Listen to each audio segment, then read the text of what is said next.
ঘটনাটি ঘটেছিল 2023 সালের নভেম্বর মাসে।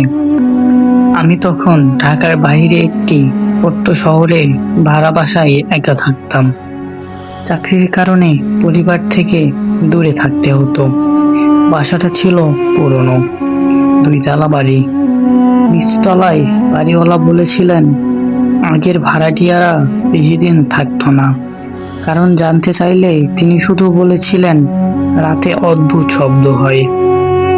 আমি বিষয়টাকে গুরুত্ব দেইনি। প্রথম কয়েক রাত সবকিছু স্বাভাবিক ছিল।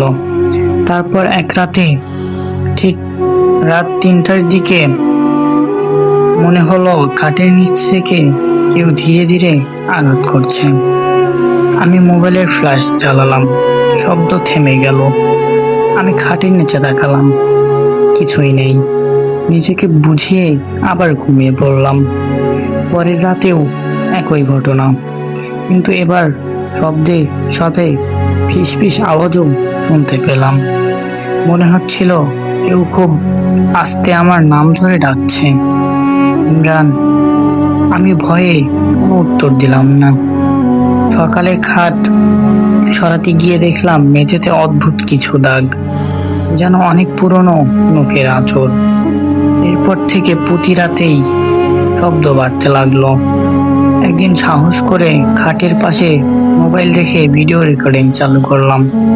সারা রাত কিছুই হলো না, কিন্তু সকালে ভিডিও দেখতে গিয়ে আমার হাত পা কাঁপতে শুরু করলো।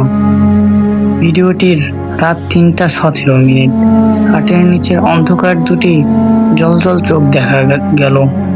কয়েক সেকেন্ড পর একটা কালো ছায়া ধীরে ধীরে নড়ল। তারপর ভিডিওটি হঠাৎ বন্ধ হয়ে গেল। আমি ভেবেছিলাম ক্যামেরার সমস্যা, কিন্তু সেই রাতে শব্দ বদলে গেল। আবার সেই শব্দ, এবার আগের চেয়ে অনেক কাছে। মনে হচ্ছিল কেউ খাটের নিচ থেকে ধীরে ধীরে নিঃশ্বাস নিচ্ছে। আমি ভয়ে স্থির হয়ে রইলাম। হঠাৎ খাটটা নিজে থেকেই কেঁপে উঠল। আমার বুক ধড়ফড় করতে লাগলো।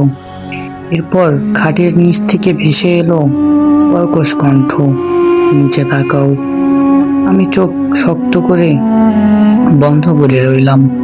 কিছুক্ষণ পর সব চুপচাপ। ভাবলাম হয়তো শেষ, কিন্তু ঠিক তখনই আমার খাটের নিচ থেকে একটা কালো লম্বা হাত ধীরে ধীরে বেরিয়ে এলো। আমি চিৎকার করে দরজার দিকে দৌড় দিলাম। দরজা খুলছে না, যেন বাইরে থেকে কেউ আটকে রেখেছে। হঠাৎ ঘরের বাতি নিভে গেল, পুরো ঘর অন্ধকার। তারপর খাটের নিচ থেকে একটি কালো ছায়ামূর্তি বেরিয়ে এলো। তার চোখ দুটো অস্বাভাবিক উজ্জ্বল। সে কোনো কথা বলছিল না, শুধু আমার দিকে তাকিয়েছিল। আমি ভয়ে আয়াতুল কুরসি ও অন্যান্য দোয়া পড়তে শুরু করলাম। কয়েক মুহূর্ত পর ছায়াটা ধীরে ধীরে মিলিয়ে গেল। ভোর হওয়ার সঙ্গে সঙ্গে আমি সেই বাসা থেকে চলে যাই। পরে এলাকার এক বৃদ্ধ বলেছে বহু বছর আগে ওই ঘরে এক ব্যক্তি অদ্ভুত তন্ত্রমন্ত্র করতেন। তারপর থেকে মানুষ নানা অস্বাভাবিক অভিজ্ঞতার কথা বলেছেন। সত্যি কি ঘটেছিল আজও আমি জানি না।